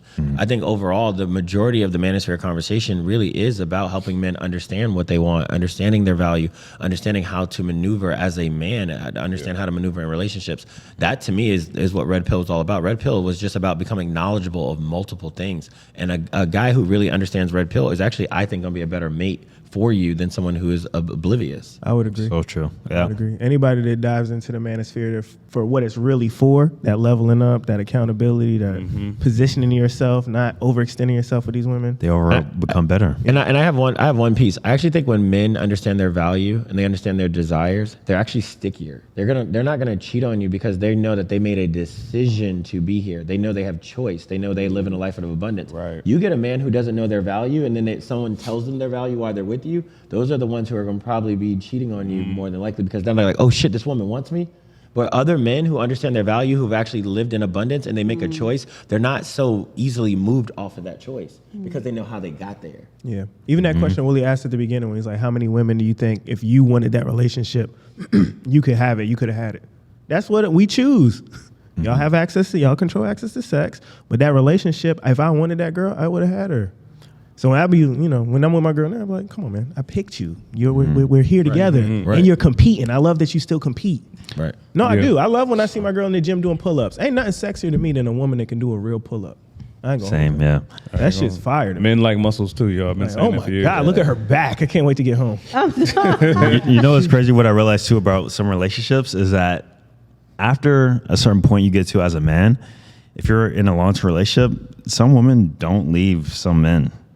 No matter if you cheat, no matter if what women are willing to put up with the guy they value as their best option, you'll be very surprised. That's what I said earlier, 100%. Yeah. The way they show up in that space is just different. That's why it's like sometimes when women say things, I would agree. When women say things that they are linear, I don't care what you say. Like how they show up with one man is going to be different than how they show up with another man. So your goal is to be the best version of yourself because that's how you're probably going to get the best version of that woman. You hit the nail on the head. It's not the same. 100%. Before we get out of here, I'm going to play another clip, but I wanted to ask you, because there's a lot of people, I think, from the outside, people that are not in that manosphere space, they be like, a lot of these dudes are frauds, right?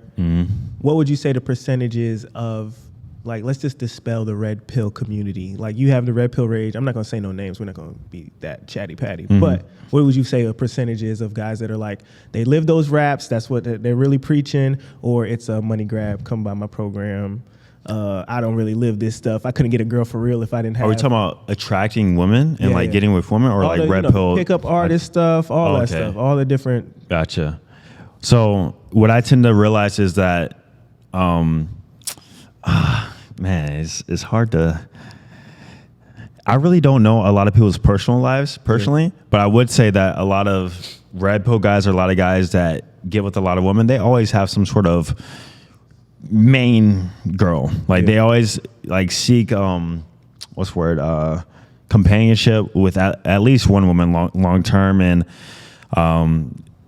every content creator I've ever met, they've always had some sort of, you know, main girl. But in regards to like just attracting women who really, it's interesting. I can't really talk on it because like people know who I hang around. Yeah, we not gonna put no names. No, on no, it. bro. But you know what I hate though is like I said, is like I think that's the part, and it's not just with content. It's with rap music. It's with any type of That's a content. fact. People over sensationalize things and they take things way too far. You get people who actually consume content and think that means you should not be in a relationship, and I'm just like, what the hell are you guys doing? Like, just because the guy's in a relationship doesn't mean he can't tell you how to interact with guys who don't want to be in a relationship. Facts. It doesn't mean anything. You could be married and still give game to single men out here. Facts. The two, right? It doesn't. The two don't equal. I think, honestly, like, there's power in secrecy. And I feel like with the internet being what it is, women are now exposed to the conversations that men are having when we're not there to actually hear it and listen. And I feel like it's kind of like a reality check.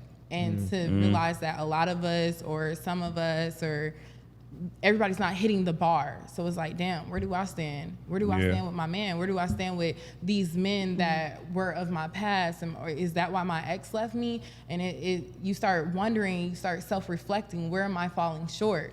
Now, when you realize where you have fallen short, where does that leave me? You're kind of left with a choice. All right, what are you gonna do? Red pill or blue pill or purple pill? It's just kind of like, you know what I'm saying? It's a little overwhelming. And I feel like it's the same thing with men when men have been exposed to the conversations that women are having. Like, yeah, girl, he makes this amount of money, or he's this, or he has that. So I think that's really what it is. It's just, it's different. We hear the conversation now. You're gonna do what Austin did. He took his shit and got to work. Yep. That's what he did. You guys were talking before we started the pod about women having standards and if they change their standards. And we talk about this all the time on the pod, but just the fact that it'll make men, like what Obama said, a low tide lift all boats, or whatever the hell he was talking about. Right. Y'all remember when Obama said that? He tried to be a philosopher talking shit about us. Y'all remember when Obama said that? Go ahead, bro. Thank you, man. They don't watch CNN. But anyway, so basically, right? Because y'all be fucking on Ray Ray. Who? Ray Ray. No, sir. Tyrone. Tyrone, No, sir. Chad, whatever the hell his name was. He didn't have nothing. He was None of putting them. your If you Altima have around the something neighborhood. twice, I'm going the other way. We not here to dive into your past. You got you a little Ray Ray in the tuck somewhere. We gonna have to Never. discover Ray that. Ray before. But what they were saying was basically that when women stop fucking with those dudes, validating that guy that doesn't have his shit together, more guys will go out, because like you find red pill content because you're trying to figure out, how do I get what I want out of life. What you say, bro? Be the upgrade? Be the upgrade. Oh, that's an old bar. Go I love check that. I love one that out. I clip, remember that one. That was a good one. Be the upgrade, bro. That's the best place to be. 100%, yeah. So it's like, when is women gonna raise the standard so y'all stop fucking on Ray Ray? I think women are. You couldn't ask me. You think that. so? Yeah. No, I so. don't think so. I think there are women out here, especially with this. Oh, there are some, but there's a lot of I think- ones that love Ray Ray. When do y'all There stop is a messing lot. with Ray Ray V? What do y'all define Ray Ray I as? can't. Wait, that's true. That's true. Because there's different levels Yeah, what's of Ray Ray Ray. Ray? To me, Ray Ray is like, he ain't got no car, he ain't got no job. Car. Never. Sell dime bags. He might sell weed on the side. We don't know what he does. Yeah. But he get hoes. He's Ray Ray. He might have 4 kids. We Okay. don't know. Yeah. He's got some energy that in their 20s they can't resist. Mm-hmm. And then when they get older, they want you to come take care of the 2 kids that you Yeah. got with him. I can't answer I that noticed for you. 'cause younger I women don't tend know. to go after Ray Ray. You say it's ridiculous, but that's what I just said was like a storybook. One mic.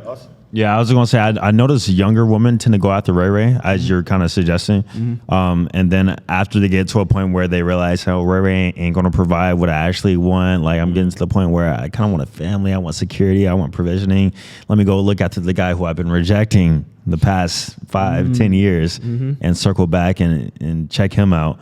That's a no-no in the rules, though. Yeah, that's no rules. That's why I teach guys, like, you should come back. That's a negative, man. Like, you should go get Never somebody else. double back.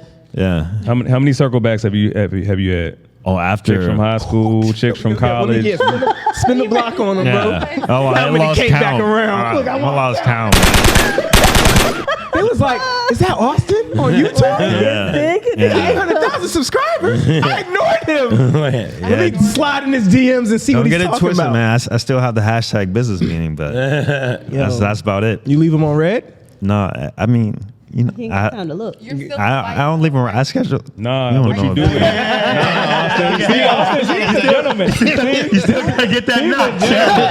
This man is a gentleman. I was about to say, hey, go dig him out. Bro was like, what she look like? Not dig 'em out. We still gonna do one time for the one time. Yeah, we're good. But after that, nah, Exactly. we'll keep it there. Nah, I feel him. He's a gentleman. The man's a gentleman, man. Because I would have said the opposite. He didn't say You're a he left him on red. He still said what that looked like. 36, Hold 24. up, what you look like? Yeah, let me. She's still As kind long of as you didn't go down. Yeah, she glowed down. No, I can't go back. I got one more I want y'all to react to. What is it? Keeping memorabilia from your ex. This is another. I'm just Memorabilia. Let's do it. Bought me these Uggs. Like, I don't have to Yeah, say that. but, like- I need Uggs for the wintertime. I'm not giving that back. So like maybe I can't afford to buy you red bottoms and Fendi and Gucci and Louis and Dior. I can't afford to do it, right? But he did all of that in the past, and every time we go out, you're wearing his stuff. It's a slap in the face to the guy that you're currently You with. need to get your money up. It should be motivation. First of It all, should you be got a bitch who's motivation. with you, who had that type of guy, and now she's with you. You should be like, damn, you know, I gotta step my game up. We're talking about principles here. The principle is that you are wearing memorabilia of your last relationship. So you gonna tell me to return my shoes if you can't afford them? I mean, Bitch, I can't afford them either, but I got them. So why the fuck am I gonna get them back? if you can't get yourself something, then you really shouldn't be carrying baggage from your last relationship. If you want to say, I could get my own pair of red bottoms, fuck these But red what, I bottoms. worked for that. I was fucking that man when he bought me that. That was Chanel. work? That's mine. My ex bought me these. Hey, I just found that in the archive. That's a good one. Go ahead, hold on, let me- Yeah, I never personally dealt with an experience like that of a woman wearing memorabilia, expensive memorabilia from an ex or anything like that. Why do you know? But if she did, and I knew about it, that would make me uncomfortable. If anything, just don't tell me. Like, you got it from your ex. Like, and I think it helps too if there's no emotional connection towards what you're wearing. Like, example, if my ex got me this LV belt, it's a belt, you know. I don't have any emotional connection towards it, or I don't think of her. It's just a belt. So it's a situation I haven't dealt through. But if she went out her way to tell me, yeah, my ex got me these shoes, yeah, my ex got me that purse, then that's when I would be bothered by it, because I know that you're still attached to it. It was like, I was with this dude and he was buying me this, and They're weird. Because, no, seriously. see, you say they're weird, and I think that's more the norm than the. But my thing is, what situation did you go through to a point to where your ex could buy you all these things, and now you're with a man who can't even halfway afford them, but you feel the need to tell them what your ex bought you? Can I share like how it's leveraged? Like, so sometimes women, because they don't understand how to communicate, like we talk about, like even men that don't know how to communicate, there's beta like women out there. Women will look at that as like a way to try to, in their own way, create competition anxiety. So what they'll do is they'll throw it in your face as if that's going to make you want to do those things. And they don't realize that a man who's confident, a man who's actually very sure of himself, he will not react to that. If anything, it would actually make him, it'll make him less likely to do those things. Wow, I can't believe you said that to me. I absolutely agree. Yeah. Well, you know, I don't know if he mentioned if he couldn't or could afford. He was just saying, why would I do that? And your ex did this, and which is weird on his part because, you know, men typically look at how you were treated from your previous relationship and who the type of person you dealt with. Yeah. And then too, like we were talking about before, why would you be telling him that unless he asked or dug or wanted to know where you got this from, since you work at Target, but you got these red bottoms? Are you scamming? And she was like, no, like my ex got these for me. And if he has an insecurity about that, regardless if he has, I feel like it's the insecurity because it, like you said, it's just a thing. So I was having this conversation real quick in my personal life, like, and it kind of goes back to this, right? Like women who lead with like other men, like will tell you like, hey, I'm dating other men, or I'm getting flown out here, or other things like that. Some women use that as like leverage. Like in your experience, if you meet a woman and she's telling you like, hey, I'm dating this guy, or I'm dating this NBA player, I'm dating this blue check guy. Yeah, or date, like what would that has happened? How does that like? What would be your energy with that? That's actually happened. A lot of women I tend to date, I've dated NFL players, rappers in their DMs, whatever the case may be, and they almost like brag when they talk about it. But like in my head, I'm like, that just makes you more unattractive now. Right. Like, you don't realize how much more unattractive that just made you just by saying that sentence. And so I play along with it because it's You still part of the game. I play. Oh, really? Who? Like, wow, that's dope. But in my head, I'm like, minus 5 points. Recreational use And what I said is, like, when you deal with women who talk about other men like that, like, all it does for me is, like, it makes, like you said, make me like you less. And then on top of that, I'm never going to take you serious. If I ever think a woman is dealing with other guys, I can stay in that space where I'm doing me, you're doing you, and we'll stay in that space forever. I will never progress the space. Mm-hmm. So a woman thinking that you're going to, like, get me to progress the space by throwing other guys in your face is like, you have the game all wrong. Yeah. Like, it's going to do the other thing. I literally can never take a woman serious, and we could smash for years. I'll never ever look at you. Never. That's an immediate disqualifier. Right. One of the red flags we were talking about earlier is that you've been with high status men, or you've been flown out multiple times, and this experience, that experience, like, no. Right. And you're bragging about it? No. No, 100%. It's about this, like we were saying earlier, it's just disingenuous. Just like the guy who's being extra nice. It's like the girl who's like, yeah, I used to date such and such. What if she just want to tell you about her ex though? No, it's different though. If you're asking about her time to the Cayman Islands. Yeah, but if you're asking about it, but I definitely think there.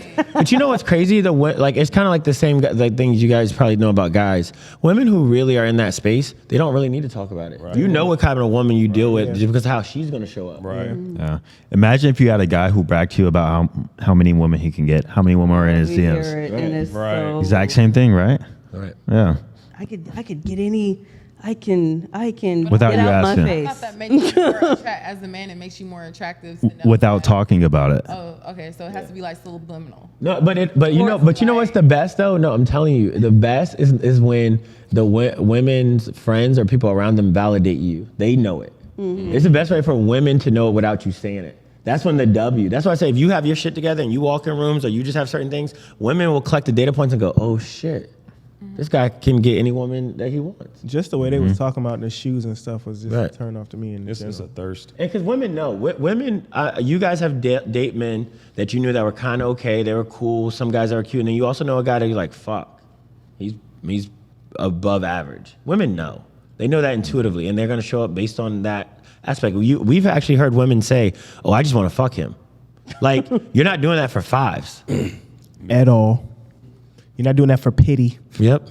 You wasn't like, look at him over there. He looks sad. But then the 7, you'd be like, I have a 9-month rule. Yeah, exactly. The 8, they Like pulled a up in the 1 big hour body. rule. You I like, know, exactly. I make men wait 45 days. Right. Yeah. You didn't make Ray wait 45 days. Yeah. I think it's the work that's done within the 45 or the 90 days. I don't think it's the fact that you've waited 45 days and it qualifies you. I think it's Nobody's waiting. It's 45 business days. some The Yeah, dudes that weekends said don't they count. waited, they lied. Austin, you have a rule about that. How long should a guy wait before? I say a 3-date rule, 3-date rule. So by 3 dates, if things aren't progressing physically, then cut your losses. Because best believe sometime in her life, she either had a one-night stand or she gave it up fast to somebody she was actually attracted to. Preach. Now she's maybe in a time stage where she's making you wait, but everybody else, she didn't. I understand she operated that way throughout her whole entire life, but that's very rare. Wait, So drop this bomb. go ahead. No, How do you know it's All real? right, I got a challenge. y'all. Because I've dated and I understand No, I'm women. saying, like how would a man pick that up to know that it's rare? Oh, that you truly never know, but maybe based on her age and the way she's coming off, how prudish she is towards certain things, touch, you can just kind of get a vibe or You energy. can't just touch her. You can't just. Yeah, but if she's like, like 28 or like in her 30s, she's like, I'm making you wait, like, not having it. because usually those things come out of a trauma response. yeah. 100%. Or it could be they're smarter. But it's still they got smarter through experience. Same thing with us. And so what he was saying is that usually the woman may apply that rule to you, but they're saying that some guy out there didn't have to abide by the Yeah, same rule. but the same thing for us. The same thing, we could be stupid with certain females, and those things make us smarter. We conduct ourselves differently. The same thing women can do. I agree with what y'all saying. Like, a woman can just have a primal attraction that doesn't go away, but women can get smarter. too. So I got a question. What's Wait. the So same the question is, does it change based on the women that you just want to sleep with, or does it change for women that you actually want to take serious? No, even if I was looking for a relationship, yeah, no. 3-date rule. Any girl I've ever been in a long-term relationship or seen long it's always happened fairly in a good amount of time. I've never had a girl has never made me wait So like I 3 get- months or. Hold on, man, because like we do with him, those rules don't apply to the average Joe. Exactly. That's all. Realistic. Y'all niggas like to get on here and be like, I never had to wait ever. Dealing with a man. Matter of fact, it was a day and a half, and she was on it. in the car on the way home. I didn't even make it to the crib nullify yet. the work you had to put in. That man had to work. Yeah, I had to work Those towards women that. who really genuinely want to wait, and not for some, I'm not talking about those manipulators, like genuinely want to get to know you a little bit more. That just means they're just not compatible with you because you prefer to get to know them that You way. can get to know somebody fairly well within 3 days, and Everybody- physical. 3 days, all the Dahmer? talking y'all probably doing. Physical Jeffrey attraction is Dahmer? primal. You think you can Jeffrey Dahmer? He didn't have 3 days. It's a primal thing. But this is, but I think the rule is, and I just so you guys can react to it. I think the idea in the manosphere about the 3 dates really comes from that most women know very quickly if they are willing or want to sleep with you. They usually it doesn't take them that long to figure that What out. if she checks every single box, but from a religious or a spiritual aspect, she is still a Want to wait. virgin or chooses not? Is she really? Zay, you're going too far to the left now. I'm serious. Let Like, her I finish. feel like that's a valid question. Yeah. Like, there are Dessert. women who are checking boxes very. That's classy, fine, Have yeah. a lot going for Willie, themselves, but Willie, based off leave of me their alone. spiritual or religious preference. And are they a virgin? Yeah, well, she could be a virgin. In this She's example. choosing. How many virgins do you know?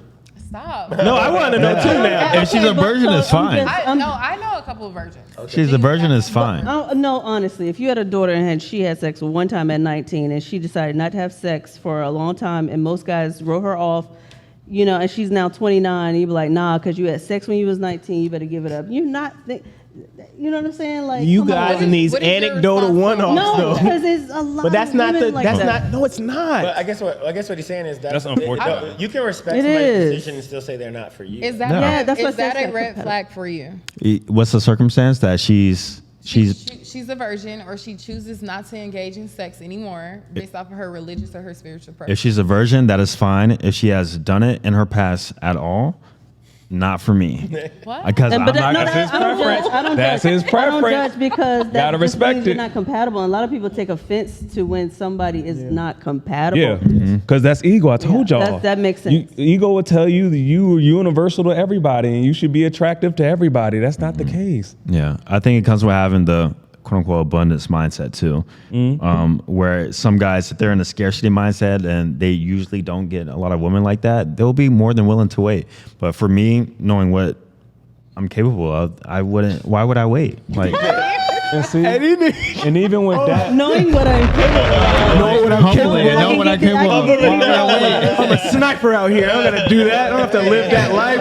I don't have to wait. Or what they do is they'll wait with her, Like but they'll flex. still be doing whatever That's on what the they side. really do. right? They don't be waiting. That's Yeah. what they don't understand. They don't be waiting. Ain't nobody waiting. Well, we know there's the women out there that be tricking. They be like, V told us there's 100,000 Yeah. virgins out here. Man, I y'all got didn't to say that. stop it. Khadijah. But those are anomalies, unfortunately. Yeah. We tried to. The men were the ones that were trying to upkeep that virgin role, but y'all didn't want to do that. That's on. men did. Stop. Men were the ones that were. Hold up, Getting a nope. lot of credit sometimes. Men were the ones that were trying to upkeep that virginity But thing no. for y'all and wait till marriage, but y'all didn't want to do that. Now we're playing this game that we have to play. But You be picking We're just in a really sexualized It's my recorder. community too. It's my recorder. It's my show. Like most people are having sex in high school. By the time a woman graduates high school, 3 to 6 bodies already.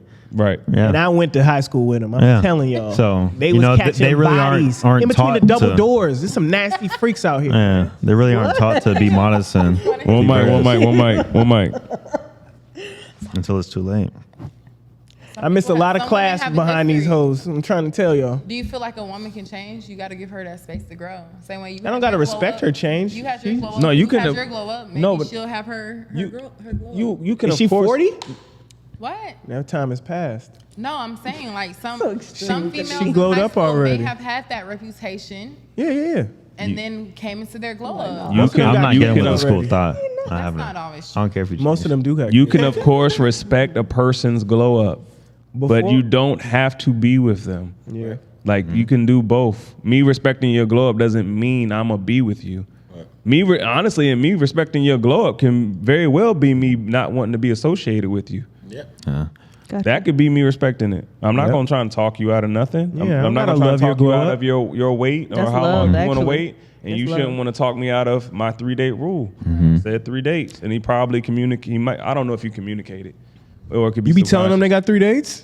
No, I just They know now. They know now. let it progress. Crazy. If you But, like, yo, but you got also, three- what you I got tend to 3 dates. realize is that women break certain rules for certain guys, even if they have those rules. Hold on, another I bomb agree with for that. I actually agree with that. So through my You wanna be that experience rule of being, breaker. No, that's a root for real. He ain't lying. Through my She's like, I experience- normally don't do this. Lying. yeah. Lying her ass off in the Porsche. Not in my Porsche, but in a Porsche. Yeah. Anyway. When you're used to being the exception, like you take it. That's that. So. Cuz that's what it be. Would it be? That's what it be. Do it again. I'm not doing that shit again. Let me ask you a question, Austin. I was gonna So- get him to get our phone so we could get up out of here. Y'all was late. I'm ready to go home. Oh, give him off. You were really gonna do it? I want him to. I mean, I know my shit gonna be trash. I got a family. but- Do Kadeem first, bro. No, do mine. I'll do it. Nah, I go. Let's go, Willie. I don't want to put my phone. Be brutally honest, bro. Yeah, be brutal. I don't got a whole. Oh, we're in the IGs. Yeah. Yeah, rate my IG. I'm on. So Austin's gonna rate gonna be hilarious. Kadeem's IG, and it's not for like- his, Treat Kadeem All right, like- look, give treat- us what are the criteria on the Treat IG? Kadeem like he's single. He's not. He's not Well, I in a got my relationship. family, But wait, He's wait, not in a hold on. relationship. But give him the criteria. All right. So the first thing I look at is the profile picture. Oh, that's me. Profile pictures. Is it goofy? It doesn't. It's pretty goofy. Yeah. It's a Photoshop of his head on a Drake album. Yeah, somebody else did another podcaster did that, so I'm being funny. Yeah. Yeah, so that's not doesn't put you in the best light, but if you're a comedian or something, that's fine.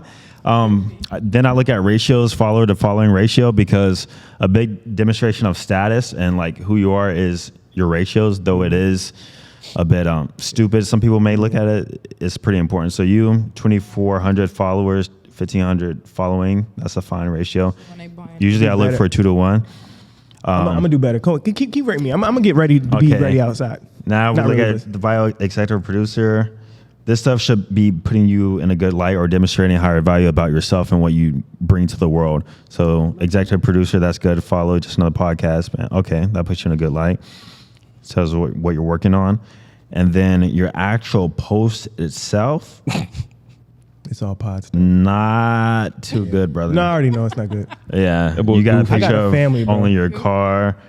Yeah, if you're not a single man, it's We on trips out there in London and stuff. The Maldives. We outside. You trying to No, sell I got a himself? family, bro. My shit, I know I don't look single. I don't look trying to nowhere sell near himself. single. But keep in mind, but hold on. Like, Keep this it. is not for somebody who's trying to be caping outside. Willie, a man goofy. Wait, but it's not just about single. It's like brand presence. It's still like you still want people to, when they come on your page, you still want them to feel something. So you are a leader of a podcast. Your page still represents. You want somebody to feel attracted to you, even if it's not. Let sexually Austin romantic. speak. Yeah. No, I agree. He's grading me on I being agree with single what Willie right now. said. Yeah, even if you're not single, it is really about brand presence too. So, in regards to presentation of being single and wanna do like mine. being attractive to the world, like that's not too good.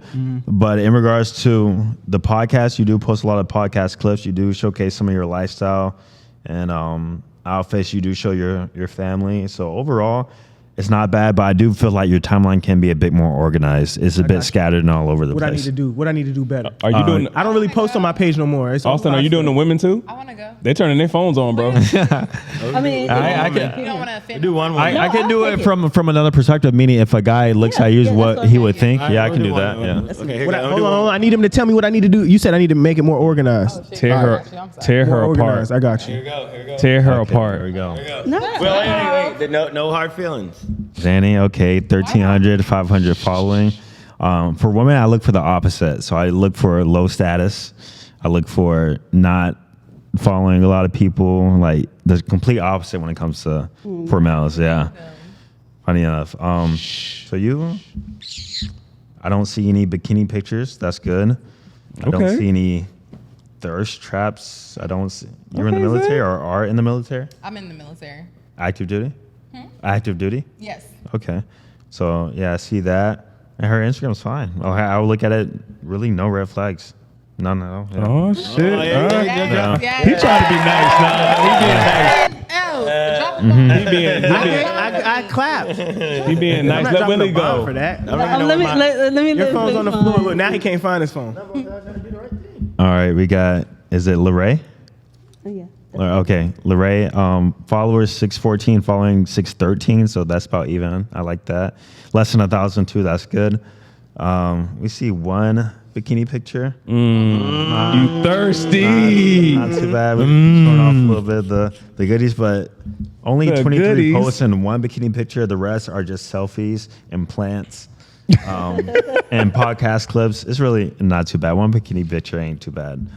Ain't bad at all, actually. So yeah, yours is good too. Yeah, no red flags. Go ahead, Willie. I hope you were Let's honest. get it, Willie. No, I'm honest. Yeah, I'll tell you the truth. Yeah. Let's get it, Willie. Let's go, Willie. All right. No, he needs help. Why you hand the phone like that? Nah, bro, this is the Confidence. homie. I like it. He's seen my Instagram, but Yeah, I put it out actually there. follow Willie. All right, Yeah. so Willie followers 1,000, following 700. So he's in a positive ratio. That's good. His profile picture is of him in nice style. Willie's always wearing dope outfits and stuff. So good stuff there. Bio, proud dad, co-host, just another podcast, weight loss expert. So he's demonstrating higher value about himself and the value he brings to the society, which is good. For men, I really value highlights that also demonstrate higher value too.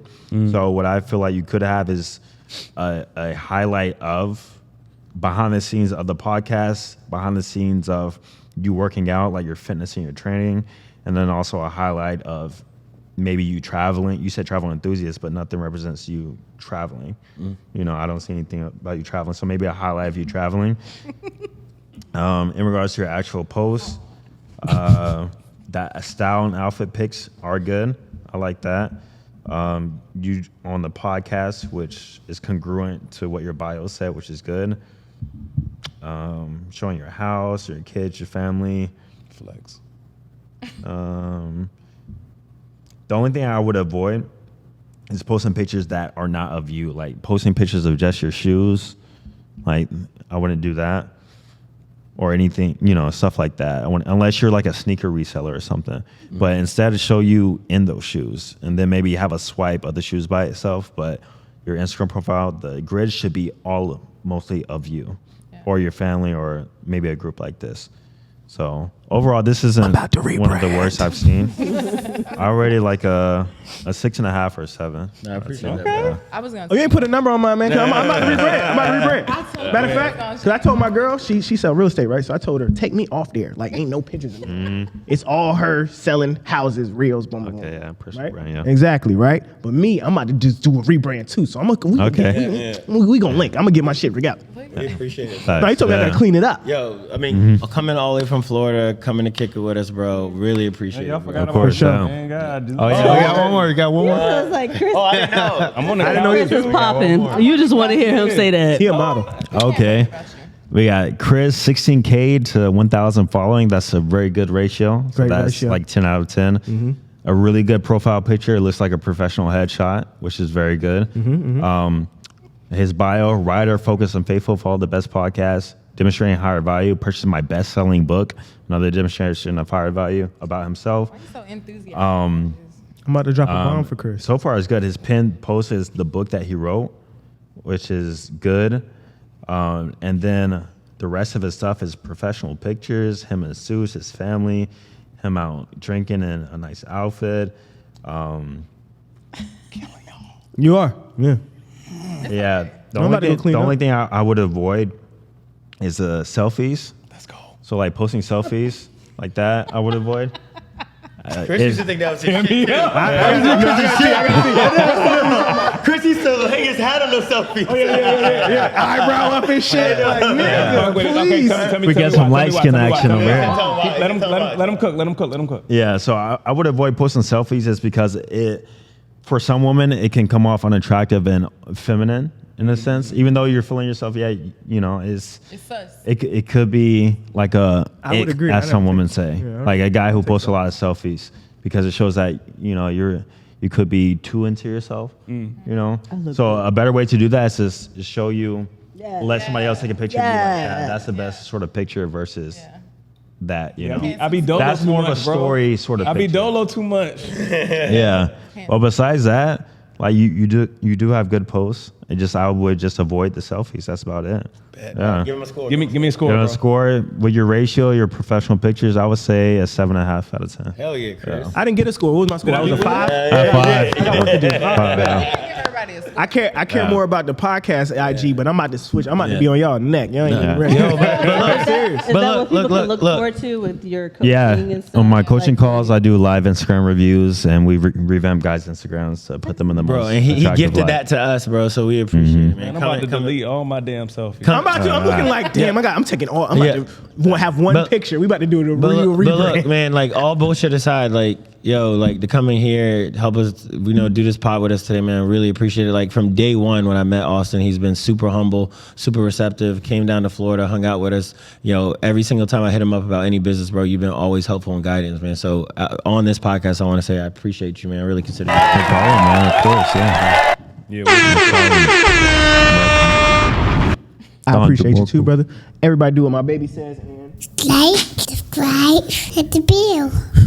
Hit the bell. we out. Peace. I like podcast, Daddy.